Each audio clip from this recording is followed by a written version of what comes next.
जय हिंद दोस्तों। आज आप लोगों के बीच इंद्रदेव सर संख्या पद्धति नंबर सिस्टम के बारे में जानकारी देने जा रहे हैं। नंबर सिस्टम में सभी संख्याओं के बारे में हम लोग विस्तार देखेंगे। इसके बाद हम लोग इसका सवाल भी धीरे धीरे देखेंगे। नंबर सिस्टम में बहुत सारे पॉइंट होते हैं, ठीक है। पहले हम इसका सभी एक एक संख्या को देखेंगे कि नंबर सिस्टम में कितनी संख्याएं होती हैं, ठीक है। आप लोग इसको ध्यान से देखिए और समझिए, और मैं एक से एक वीडियो लेकर आएंगे दोस्तों। इसलिए जो भी मेरे चैनल पर नए होंगे वो सब्सक्राइब, लाइक और शेयर जरूर कर दीजिए दोस्तों। और मेरा वीडियो को आप लोग प्ले लिस्ट में जाइए, सबका ग्रुप बना हुआ है, ठीक है। जो भी चैप्टर हम पढ़ाएं उसका सबका डिटेल वहाँ लिखा हुआ है आपको प्ले स्टोर में। प्ले स्टोर में जाकर आप लोग वीडियो को देखिए, क्योंकि आपको ढूंढना नहीं पड़ेगा। प्ले स्टोर में इकट्ठे आपको मिल जाएगा सभी वीडियो। इसलिए महाकर साहब एक एक वीडियो को आपको जिसका देखने का मन है वो देखिए आप लोग। इसलिए इसको ध्यान रखिएगा दोस्तों। आज मैं संख्या पद्धति नंबर सिस्टम के बारे में जानकारी दे रहे हैं। संख्यांक न्यूमेरल, संख्या का मतलब है, संख्यांक मतलब है न्यूमेरल, अंकों का ऐसा समूह जो संख्याओं को व्यक्त करता हो, संख्यांक कहलाता है,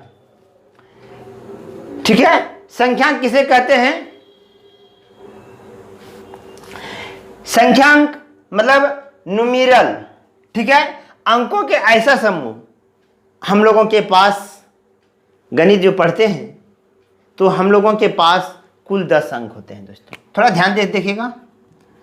अंक, इसको बोलते हैं डिजिट।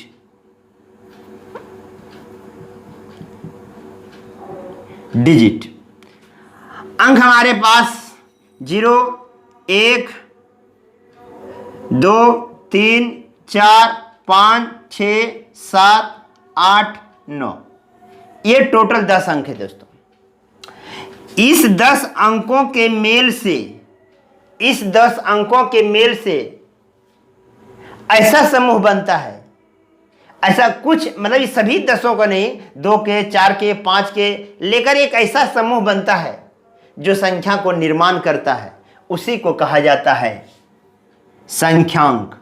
क्या बोला जाता है? संख्यांक, न्यूमेरल, न्यूमेरल, ठीक है। तो आप लोग ये चीज ध्यान रखिएगा कि अंकों के मेल से, अंकों को मेल से या अंकों के समूह को, मान लिए ये 2 अंकों का समूह है, ये 3 अंकों का समूह है, तो अंकों के समूह को, अंकों के समूह से या अंकों के समूह को या अंकों के समूह से जो संख्या बनती है उसे क्या कहते हैं? संख्यांक कहते हैं, ठीक है। तो इसी की परिभाषा हम लोग लिख लीजिएगा आप लोग कॉपी में। अंकों का ऐसा समूह जो संख्याओं को व्यक्त करता हो, संख्यांक कहलाता है, ठीक है। ये पाठ समझ गए। चलिए, तो डिजिट हम लोग समझ गए, डिजिट अंक। तो दोस्तों संख्या को हम लोग अंक नहीं कहेंगे, संख्या को हम लोग अंक नहीं कहेंगे, लेकिन अंक को संख्या कहा जा सकता है। जैसे जैसे इसको हमने बोल सकते हैं अंक, इसको बोलेंगे संख्या। इसको क्या बोलेंगे? संख्या। 15 ये अंक नहीं है, ये संख्या है, ठीक है। हम अब लीजिए 1 और 9, ये अंक भी है और संख्या भी है। एक अंकों की सबसे बड़ी संख्या, एक अंकों की सबसे छोटी संख्या। तो अंकों को हम लोग संख्या कह सकते हैं, लेकिन संख्या को अंक नहीं कर सकते हैं दोस्तों, ठीक है। ध्यान रखिएगा, अंक को संख्या कर सकते हैं, संख्या को अंक नहीं कर सकते हैं। तो आप ये पॉइंट समझ गए अच्छी तरह से, ठीक है। संख्या को निम्नलिखित वर्गों में विभाजित किया गया है, संख्या को निम्नलिखित भागों में बांटा गया है, संख्या को निम्न वर्गों में बांटा गया है दोस्तों। तो हम लोग जो संख्या को विभिन्न संख्याओं के रूप में पढ़ते हैं, भिन्न भिन्न संख्याएं पढ़ते हैं, क्यों पढ़ते हैं दोस्तों? आपसे मैं पूछना चाहता हूं, इसलिए पढ़ता हूं कि सबका एक अलग नेचर है। नेचर के अनुसार हम लोग उसके अलग अलग भागों में बांट दिया गया है। उसका जैसा नेचर है उसे उस भाग में बांट, उसे उस रूप उसका नाम दिया गया है। ठीक है, तो हम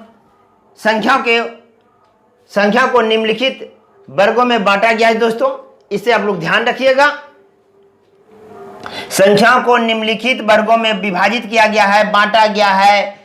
ठीक है, ये सब लैंग्वेज है, ये सब आप लोग हेडिंग में लिखिएगा दोस्तों। चलिए आज हम लोग एक एक संख्या को हम लोग पढ़ते हैं।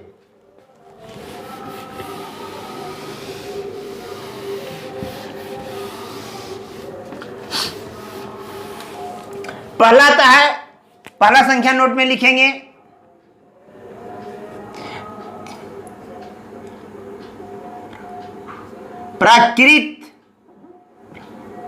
प्राकृत संख्या। इसका नाम है नेचुरल नंबर।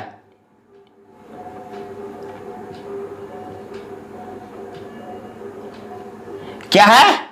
नेचुरल नंबर, प्राकृत संख्या, नेचुरल नंबर। ध्यान रखिएगा दोस्तों, इसे किसे कहते हैं, इसको इस पॉइंट पर ध्यान रखिएगा। गिनती की सारी संख्या, आप लोग नोट भी लिख लेंगे, गिनती की सारी संख्या को प्राकृतिक संख्या कही जाती है या प्राकृत संख्या कही जाती है। प्राकृतिक संख्या या प्राकृत संख्या कही जाती है। गिनती की सारी संख्या को क्या कहेंगे? प्राकृतिक संख्या। तो ध्यान रखिएगा दोस्तों, जहां से आप काउंटिंग को स्टार्ट करते हैं वह सब सारी संख्या प्राकृतिक संख्या है। तो गिनती की सारी संख्या को हम लोग क्या कहेंगे? प्राकृतिक संख्या। ठीक है, इसे n द्वारा निरूपित किया जाता है। प्राकृतिक संख्या को किस अंक द्वारा निरूपित किया जाता है? कैपिटल N द्वारा। n बराबर 1 2 3 ... इन्फिनाइट। तो हम लोग क्या देख रहे हैं? प्राकृत संख्या की सबसे छोटी संख्या 1 और सबसे बड़ी संख्या इन्फिनाइट, इसको बोलते हैं इन्फिनाइट।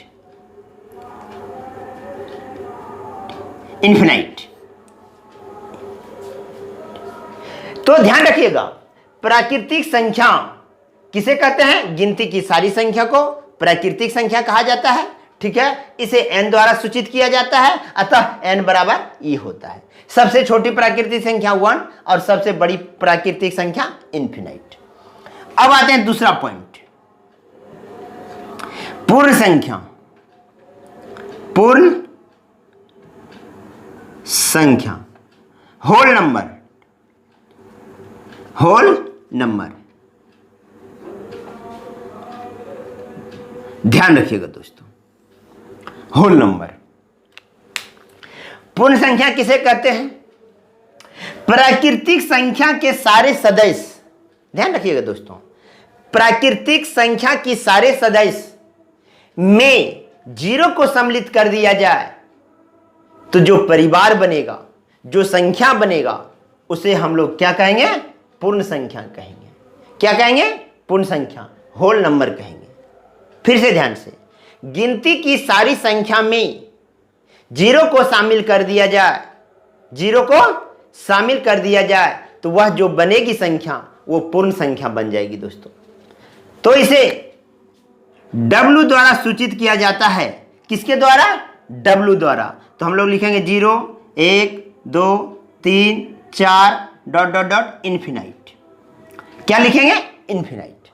तो ध्यान रखिएगा दोस्तों, W जो है पूर्ण संख्या का सूचित करते हैं। पूर्ण संख्या को किससे सूचित करते हैं? W से। 0 1 2 3 ये सब क्या है? पूर्ण संख्या। सबसे छोटी पूर्ण संख्या 0 और सबसे बड़ी पूर्ण संख्या इन्फिनाइट, ये ध्यान रखना है। ठीक है, दो संख्या समझ गए किसे कहते हैं। अब लोग आगे बढ़ते हैं।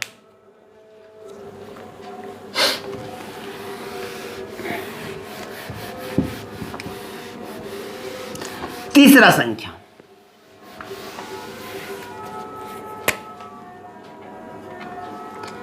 सम संख्या क्या है? सम संख्या, इवन नंबर।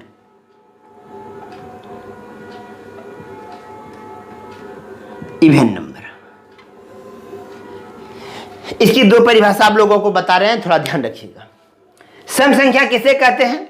बचपन में हम लोग पढ़ते आए, वैसी संख्या जो 2 से विभाजित हो जाए। वैसी संख्या जो 2 से विभाजित हो जाए उसे क्या कहेंगे? सम संख्या कहेंगे। तो कौन सी संख्या? प्राकृतिक संख्या। वैसी प्राकृतिक संख्या, इसको परिभाषा लिखेंगे दोस्तों, वैसी प्राकृतिक संख्या जो 2 से पूर्णतः विभाजित हो उसे हम लोग सम संख्या कहेंगे दोस्तों। या जिस प्राकृतिक संख्या का, जिस प्राकृतिक संख्या का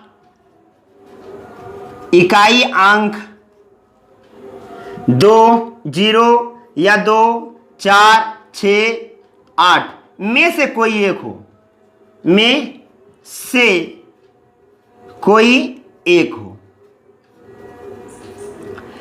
ध्यान रखिएगा, जिस प्राकृतिक संख्या का इकाई अंक 0 या 2 या 4 या 6 या 8 में से कोई एक हो उसे हम लोग क्या कहेंगे? सम संख्या कहेंगे। ये बात को ध्यान रखना है। सम संख्या किसे कहते हैं? बचपन वाला याद रखिए। वैसी प्राकृतिक संख्या जो 2 से पूरा पूरा भाग लग जाए उसे हम लोग क्या कहेंगे? सम संख्या कहेंगे। आगे, ठीक है। अब आते हैं चौथी संख्या, विषम संख्या। विषम संख्या, इसको बोलते हैं ओड नंबर। ओड नंबर, ठीक है। ये संख्या का भी ध्यान रखिएगा। ओड नंबर किसे कहते हैं? वैसी प्राकृतिक संख्या जो 2 से पूरा पूरा विभाजित नहीं हो। जो 2 से पूरा पूरा विभाजित नहीं हो उसे विषम संख्या कहेंगे, ठीक है। वैसी प्राकृतिक संख्या जो 2 से पूरा पूरा विभाजित नहीं हो उसे सम संख्या कहते हैं, ठीक है। चलिए, या लिख सकते हैं जिस प्राकृतिक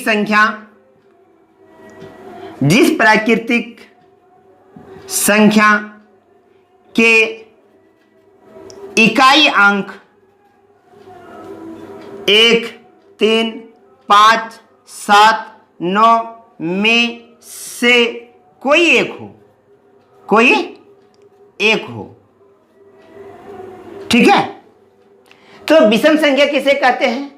ओड नंबर। जिस प्राकृतिक संख्या के इकाई अंक 1, 3, 5, 7, 9 में से कोई एक हो, या वैसी प्राकृतिक संख्या जो 2 से पूरा पूरा विभाजित नहीं हो उसे हम लोग क्या कहेंगे?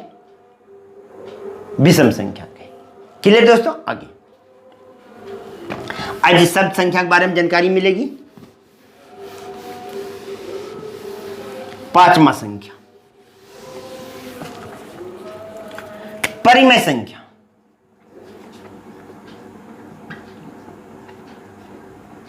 परिमेय संख्या, रेशनल नंबर।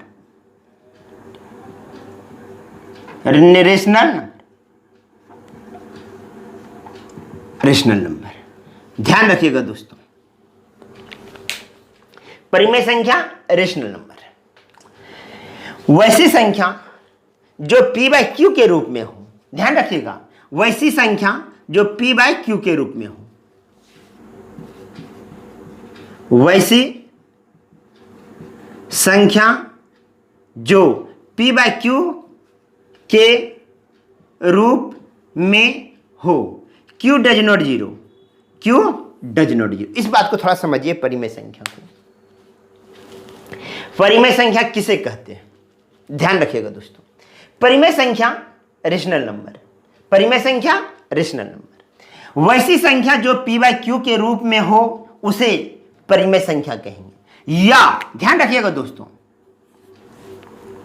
वैसी संख्या जिसे p बाई क्यू के रूप में बदला जा सकता है उसे क्या कहेंगे? परिमेय संख्या। जैसे 0.47 पर पावर रेकरिंग, ये भी परिमेय संख्या है। ये क्या है?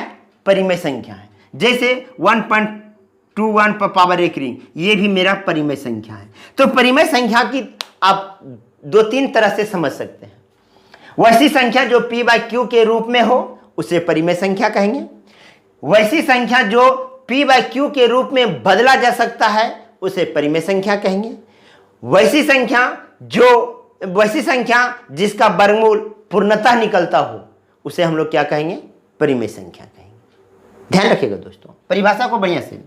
वैसी संख्या जो p बाई क्यू के रूप में हो या वैसी संख्या जो p बाई क्यू के रूप में बदला जा सकता है उसे हम लोग क्या कहेंगे? परिमेय संख्या कहेंगे। दूसरा तरह से बोल सकते हैं, वैसी संख्या जिसका वर्गमूल पूर्णतः निकल सकता है, पूर्णतः निकल जाए, उसे हम लोग क्या कहेंगे? परिमेय संख्या कहेंगे। परिमेय संख्या समझ गए? वैसी संख्या जो p बाई क्यू के रूप में हो, q डज नॉट जीरो। अब थोड़ा ध्यान दीजिए दोस्तों, अब यहां पर आइए, p बाई क्यू के रूप में होगा लेकिन कहता है q डज नॉट जीरो। ध्यान रखिएगा दोस्तों, एनी नंबर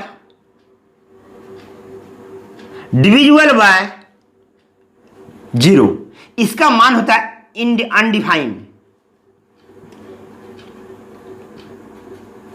अनडिफाइंड, अपरिभाषित,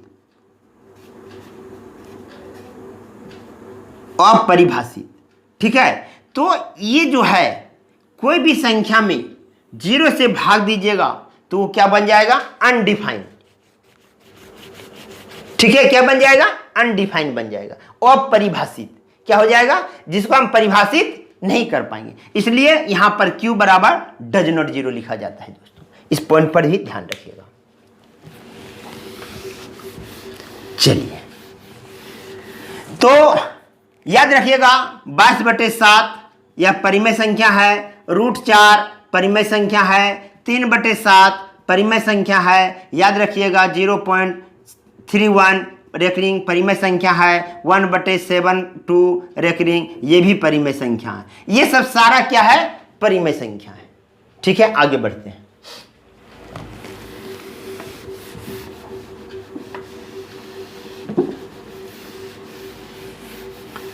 चलिए, छठा नंबर पॉइंट,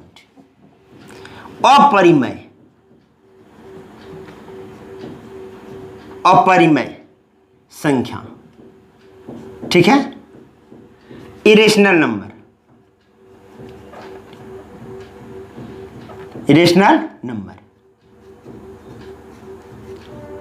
ध्यान रखिएगा दोस्तों, अपरिमेय संख्या वैसी संख्या जो p बाई क्यू के रूप में नहीं बदला जा सकता है। वैसी संख्या जो p बाई क्यू के रूप में नहीं बदला जा सकता है उसे हम लोग क्या कहेंगे? अपरिमेय संख्या कहेंगे। या जिसका वर्गमूल पूर्णतः नहीं निकलता हो, जैसे √5 अपरिमेय संख्या, पाई अपरिमेय संख्या, पाई के बारे में भी बताऊंगा, और √2 परिमेय संख्या, अपरिमेय संख्या। ठीक है, तो ध्यान रखिएगा, अपरिमेय संख्या वैसी संख्या जो p बाई क्यू के रूप में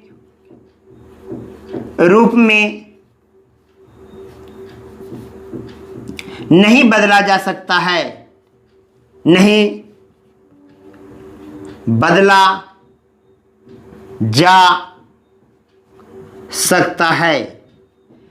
वैसी संख्या जिसे p बाई क्यू के रूप में नहीं बदला जा सकता है उसे अपरिमेय संख्या कहेंगे। तो √5 ये अपरिमेय संख्या, √2 अपरिमेय संख्या, पाई अपरिमेय संख्या। तो ध्यान रखिएगा, जैसे 0.301, 3001, 30001, ये सब सारा संख्या डॉट चलेगा, और ये सब क्या है? अपरिमेय संख्या। तो वैसी संख्या जिसे p बाई क्यू के रूप में नहीं बदला जा सकता है उसे हम लोग क्या कहेंगे? अपरिमेय संख्या। या जिसका वर्गमूल पूर्णतः नहीं निकलता हो, जिसका वर्गमूल पूर्णतः नहीं निकलता हो, जैसे ये सब। चलिए दोस्तों आगे बढ़ते हैं, थोड़ा पाई के बारे में भी जानकारी ले लें। ध्यान रखिएगा दोस्तों, पाई में बहुत सारे वैज्ञानिक इस पर रिसर्च किया था। पाई का सही मान निकालने के लिए बहुत रिसर्च किया, लेकिन कभी भी 14 डिजिट, 15 डिजिट, 50 डिजिट, 100 डिजिट तक निकाला, लेकिन ना वो रिपीट हुआ और ना ही टर्मिनेट हुआ। ध्यान रखिएगा दोस्तों, टर्मिनेट होता तो परिमेय संख्या होता, रिपीट होता परिमेय संख्या होता। तो पाई का मान ना ही टर्मिनेट हुआ और ना ही वो रिपीट हुआ। नॉन टर्मिनेटिंग और non repeating, non terminating, non repeating, तो उसे क्या कहेंगे? अपरिमेय संख्या। न वो टर्मिनेट हो रहा है और ना ही वो रिपीट हो रहा है, तो उस वैसी संख्या का हम लोग क्या कहेंगे? अपरिमेय संख्या। तो नोट में याद रखिएगा, एग्जाम में आता है दोस्तों, पाई एक अपरिमेय संख्या है। पाई कौन सी संख्या है? पाई एक अपरिमेय संख्या है। ध्यान रखिएगा, क्योंकि आपके दिमाग में यह आएगा पाई बराबर 22/7 या 3.14, ये आ सकता है। ठीक है, तो ये दोनों जो है इतना तक लिखा हुआ रहेगा, ये इतना तक लिखा हुआ रहेगा कि ये परिमेय संख्या और ये भी परिमेय संख्या, लेकिन पाई एक अपरिमेय संख्या है दोस्तों। क्यों? क्योंकि पाई पूछता है पाई कौन सी संख्या है, तो डायरेक्ट इसका मान आता है 22/7। ओ ये परिमेय संख्या है, तो ये भी परिमेय संख्या होगा। ऐसा नहीं होता है दोस्तों, ये परिमेय संख्या और ये अपरिमेय संख्या। 22/7 परिमेय संख्या और पाई अपरिमेय संख्या होता है दोस्तों। बहुत बार एग्जाम में आ चुका है, इसलिए थोड़ा ध्यान रखिएगा।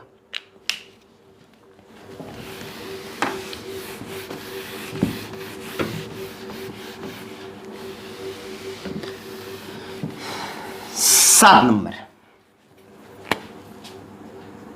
रियल नंबर, वास्तविक संख्या। वास्तविक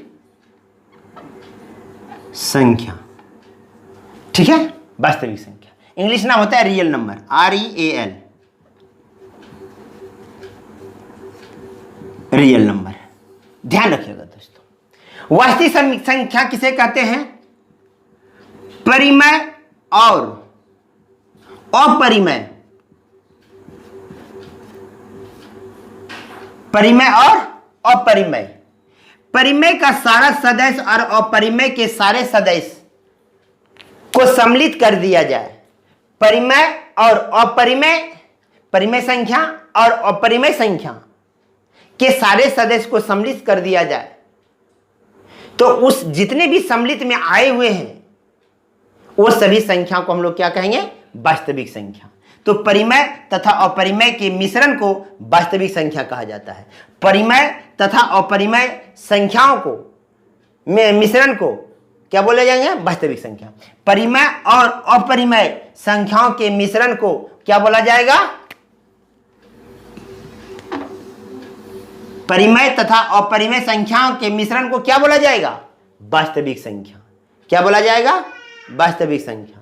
परिमेय तथा अपरिमेय संख्या के मिश्रण को वास्तविक संख्या कहा जाता है दोस्तों। इसलिए 22/7, √2, √4, पाई, ठीक है। तो ये सब सारा संख्या, ये सब जो है वास्तविक संख्या के अंतर्गत आता है, क्योंकि इसमें परिमेय भी है और अपरिमेय भी है। परिमेय और अपरिमेय के मिश्रण को हम लोग क्या बोलेंगे?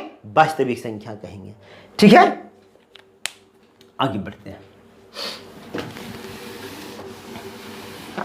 चलिए 8वां नंबर संख्या, 8 नंबर संख्या ये, ठीक है। 8 नंबर में काल्पनिक संख्या।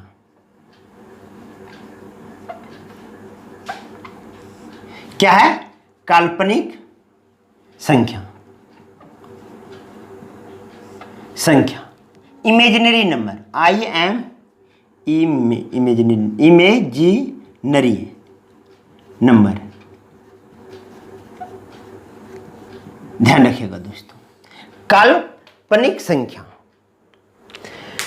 काल्पनिक संख्या वीडियो में एक बार बताए थे, जैसे -4, -3, -6,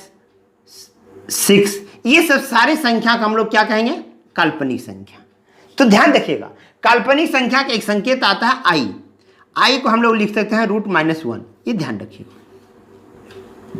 I² बराबर -1 ये होता है, ठीक है। तो जैसे यहां पे है √-4, तो हम लोग इसको लिखते हैं √4 इंटू -1, तो √4 गुना -1 को बर लिखेंगे I, √-1 को क्या लिखेंगे? I, तो 2I। तो जिस संख्या के साथ, अब देखिए वास्तविक काल्पनिक संख्या का परिभाषा बता रहे हैं, जिस वास्तविक संख्या के साथ I लगा हो तो इस पूरे संख्या को हम लोग क्या कहेंगे? काल्पनिक संख्या। जिस संख्या के साथ I लगा हुआ हो उसे हम लोग क्या कहेंगे? काल्पनिक संख्या कहेंगे, या इस रूप में जब संख्या आपको मिल जाएगा तो उसे क्या कहेंगे? काल्पनिक संख्या कहेंगे। ये 2 पॉइंट याद रखिएगा दोस्तों, ये सब आपको बताए हुए हैं आप लोगों को। काल्पनिक संख्या समझ गए, इमेजिनरी नंबर।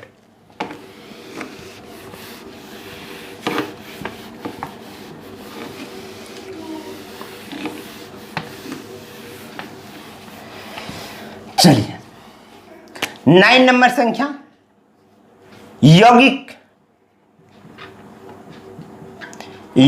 संख्या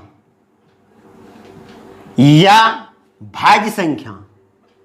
भाज्य संख्या, composite number. Composite number, composite number, ये ध्यान रखिएगा। यौगिक संख्या किसे कहते हैं? ध्यान रखिएगा, जिसका एक और अपने को छोड़कर किसी दूसरी संख्या से विभाजित हो जाए उसे हम लोग यौगिक संख्या कहेंगे। जैसे 4, 6, 8, 12, तो एक और अपने को छोड़कर, एक और अपने को छोड़कर किसी दूसरी संख्या से विभाजित हो जाए तो उसे हम लोग क्या कहेंगे? भाज्य संख्या कहेंगे, यौगिक संख्या कहेंगे, ठीक है, यौगिक संख्या कहेंगे, ध्यान रखना है। तो कहने का सारांश यह है, जिसका 2 से अधिक फैक्टर हो, 2 से अधिक फैक्टर हो, ठीक है। तो जैसे इसका भाजक, इसके भाजकों की संख्या 2 से अधिक हो, यौगिक संख्या किसे कहेंगे? वैसी संख्या जिसकी भाजकों की कुल संख्या 2 से अधिक हो। भाजकों की संख्या कितनी होनी चाहिए? 2 से अधिक हो, या कह सकते हैं एक और स्वयं को छोड़कर, तो एक और स्वयं को छोड़कर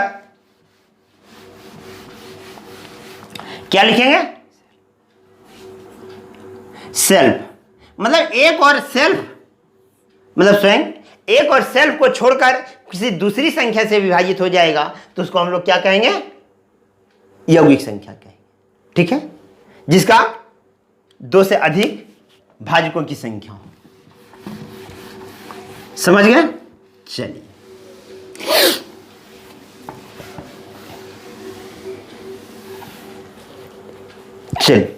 अब आते हैं 10 नंबर, अभाज्य संख्या। अभाज्य संख्या या इसे कहते हैं रूट संख्या, इसको इंग्लिश में बोलते हैं प्राइम नंबर।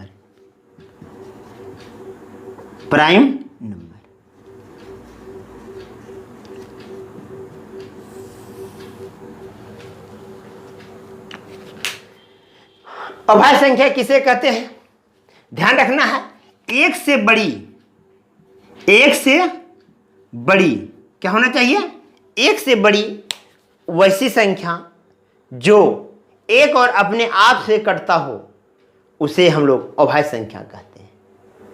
बात समझिए, एक से वो क्या होना चाहिए? एक से बड़ी होना चाहिए, और वह संख्या होना चाहिए जो एक और अपने से विभाजित हो किसी दूसरे संख्या से विभाजित नहीं हो, उसे हम लोग क्या कहेंगे? अभाज्य संख्या कहेंगे, रूट संख्या कहेंगे, प्राइम नंबर कहेंगे। ठीक है, ध्यान रखें। जैसे 2, 3, 5, 7, 11, ठीक है, 13, 11, 13, 17, 19, 16, ये सब चलता रहेगा। ठीक है, तो ये सब जो संख्या आपको बताएं, एक से बड़ा होना चाहिए दोस्तों। तो सबसे छोटी अभाज्य संख्या क्या है? 2। सबसे छोटी अभाज्य संख्या 2, और सबसे बड़ी अभाज्य संख्या पता नहीं, इन्फिनिट।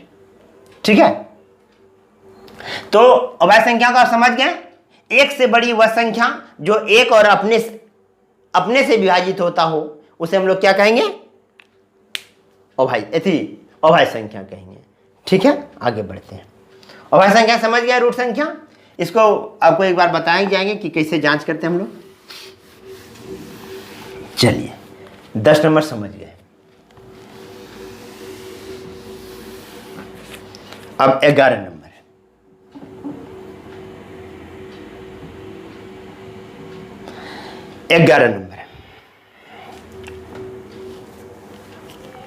परिपूर्ण संख्या क्या होगा? परिपूर्ण संख्या, परिपूर्ण संख्या, perfect number, perfect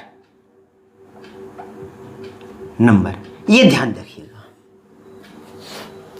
perfect number, perfect number किसे कहते हैं? ध्यान दीजिएगा। वैसी संख्या जिसका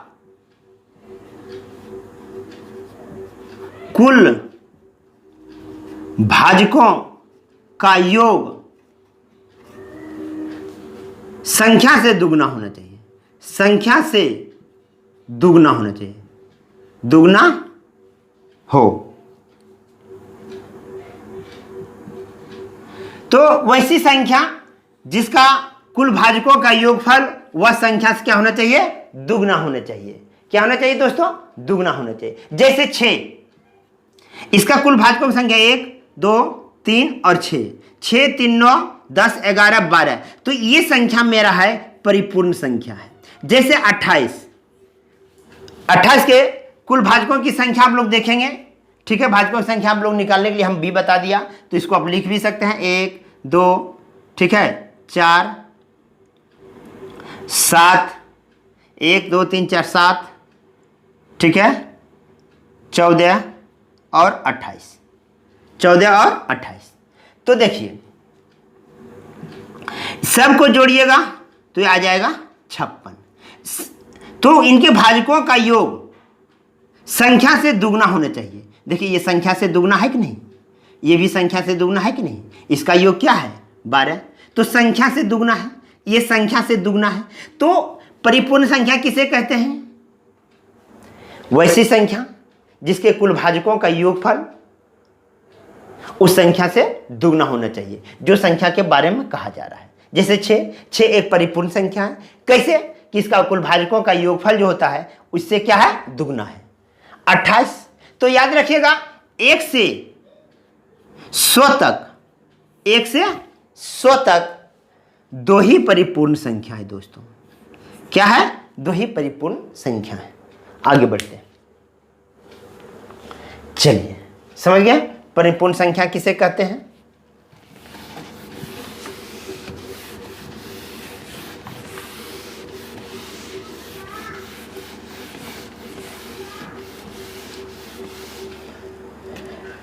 चलिए, इसको मिटा दें।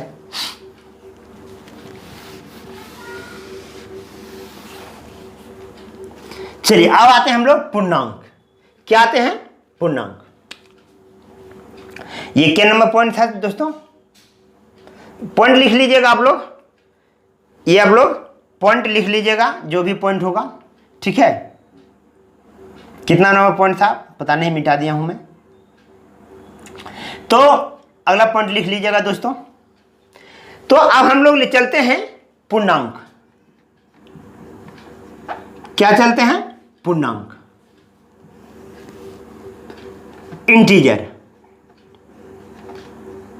इंटीजर्स, पूर्णांक। तो थोड़ा पूर्णांक को हम डिटेल कर रहे हैं, थोड़ा ध्यान से रखिएगा आप लोग।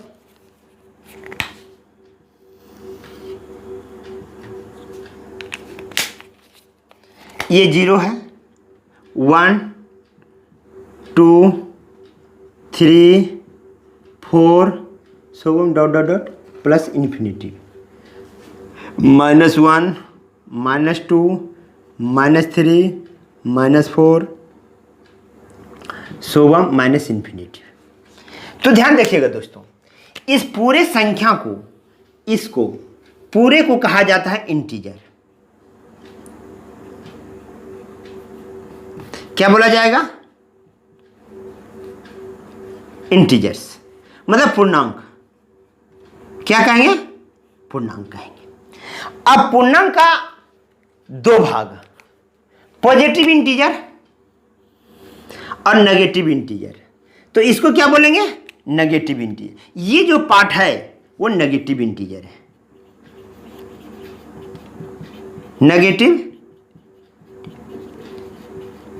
नेगेटिव इंटीजर, ऋणात्मक पूर्णांक। क्या है? ऋणात्मक पूर्णांक। और ये जो पार्ट है,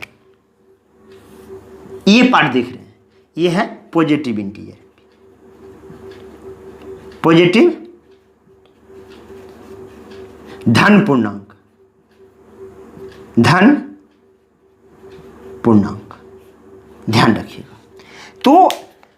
तो इसको हम लोग ध्यान रखिएगा दोस्तों, इसको हम लोग सूचित जो करते हैं जेड से या आई से।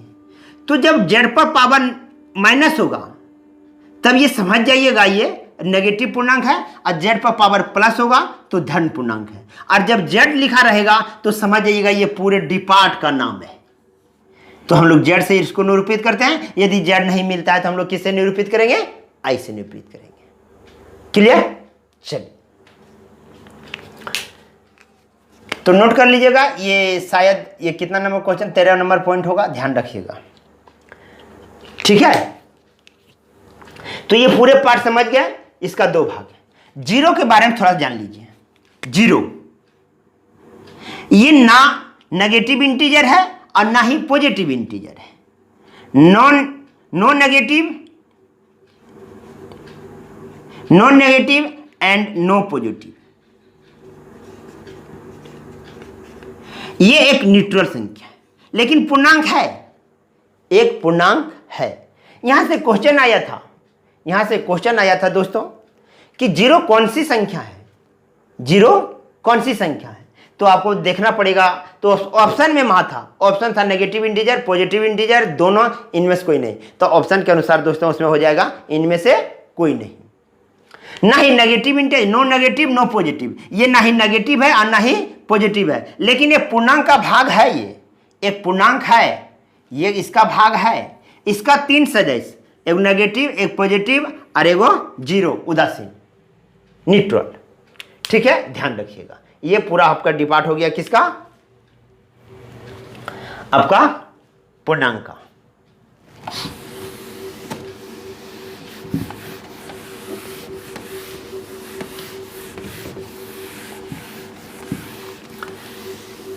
चलिए दोस्तों, 14 नंबर क्वेश्चन आता है कॉम्प्लेक्स नंबर।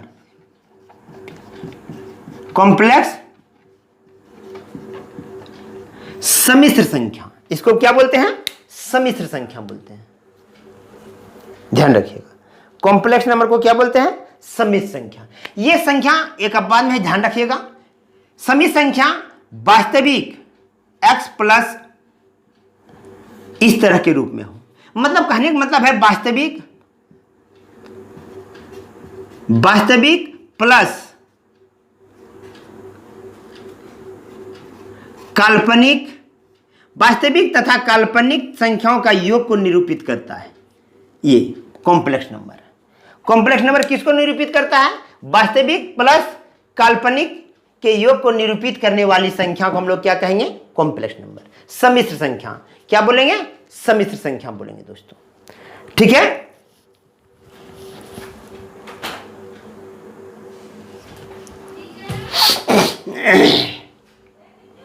तो ध्यान दीजिएगा, कॉम्प्लेक्स नंबर को हम लोग क्या कहते हैं? सम्मिश्र संख्या। इसको क्या बोलेंगे? सम्मिश्र संख्या। क्या कहेंगे? सम्मिश्र संख्याएं। सम्मिश्र संख्या, इसको ऐसे कर दीजिएगा, ठीक है। तो कॉम्प्लेक्स नंबर, तो कॉम्प्लेक्स नंबर को क्या कहेंगे? सम्मिश्र संख्या। सम्मिश्र संख्या किसे कहते हैं? वास्तविक और काल्पनिक के योग को निरूपित करने वाला, मतलब वास्तविक और काल्पनिक के योग को निरूपित करने वाले संख्या को क्या कहेंगे? Complex number. इसे भी जेड द्वारा निरूपित करते हैं, जेड बराबर एक्स प्लस आई वाई, ऐसे लिख सकते हैं। तो जेड एक मॉडुलस लिख सकते हैं, तो root under x square plus y square, ये बोलते हैं जेड का मॉडुलस। ये संख्या होता है, इसको ध्यान रखिएगा, ये सब नोट कर रखिएगा। जब आपके पास आ जाएगा 3 + 4i, ऐसा आ जाएगा, आप कहेगा इसका मॉडुलस निकालें, तो इसको लिखेंगे रूट अंडर 3 का स्क्वायर प्लस 4 का स्क्वायर, तो हम लोग लिखेंगे इसको 25 बराबर 5। ये ध्यान रखिएगा, जब सम्मिश्र संख्या का मॉडुलस आएगा तो हम लोग इसको धीरे धीरे पढ़ेंगे। और ये एक आता है दोस्तों क्रमागत संख्या, कंसेक्यूटिव नंबर, वो लगातार संख्या होती है। वो सब तो आपको जब मैथ पढ़ाएंगे तो आप लोग को चर्चा करेंगे दोस्तों। आज इंद्रदेव सर आप लोगों के बीच इतनी संख्या समझाएं दोस्तों। यदि अच्छा लगा होगा तो कमेंट, शेयर, लाइक, सब्सक्राइब सब कर दीजिएगा दोस्तों। और पढ़ाई में किसी भी तरह का कंप्रोमाइज नहीं होगा दोस्तों, इसलिए रात दिन पढ़िए, एक एक पॉइंट को समझिए और आगे बढ़ते रहिए। और जो भी टीचर आपके दिमाग में बढ़िया लगता है कि यह टीचर हमें दो ज्ञान देता है, उसको आप लोग जरूर फॉलो करें दोस्तों, ठीक है। आज इंद्रदेव सर इतना ही। जय हिंद, जय भारत।